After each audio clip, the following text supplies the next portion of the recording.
Have you ever wondered why you can work incredibly hard, try over and over again, and still end up in the same place? For years, that was my life. I wasn't lazy. I was always working, always learning, always chasing the next opportunity. But no matter what I changed on the outside, my life never seemed to change the way I hoped. Eventually, I realized something. The problem wasn't what I was doing. It was what I believed about myself. Now, I'm not a psychologist.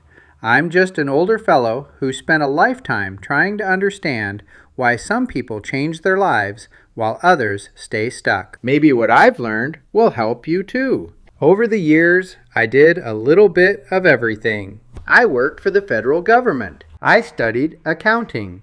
I became a financial planner. I earned my real estate license. I even sold products door to door. Everything I did was to build a better life for my family. But deep down, I never believed I was truly capable of success. Looking back, I think that started much earlier. I grew up in foster care before being raised by a wonderful French-Canadian family.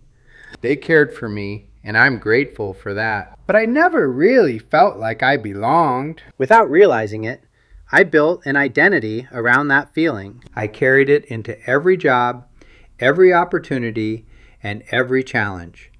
Here's what changed everything. I stopped asking, why am I failing? And I started asking, what do I actually believe about myself? That was a difficult question because I realized I expected rejection. I expected disappointment. I expected things not to work out. And when those beliefs become part of your identity, they quietly shape your decisions. You hesitate. You doubt yourself. You quit too soon. Not because you're incapable, but because your identity keeps pulling you back to what's familiar. Think about that for a second. Maybe you're not repeating the same results because you're doing the wrong things. Maybe you're repeating them because you're carrying the same beliefs. If these conversations about mindset, identity, and personal growth resonate with you, consider subscribing because that's exactly what we're exploring here on this channel. One of the biggest changes I made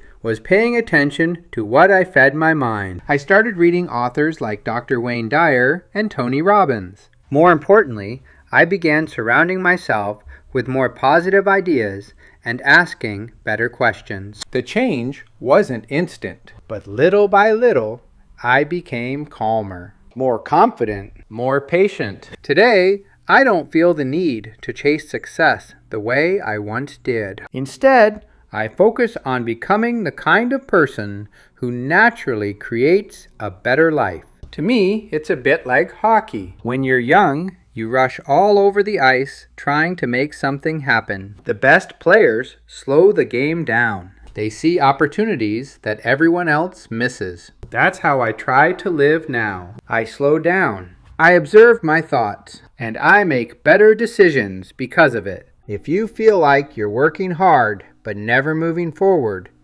don't just ask what you need to do differently. Ask who you believe you are. Because lasting change doesn't begin with a new job or another opportunity.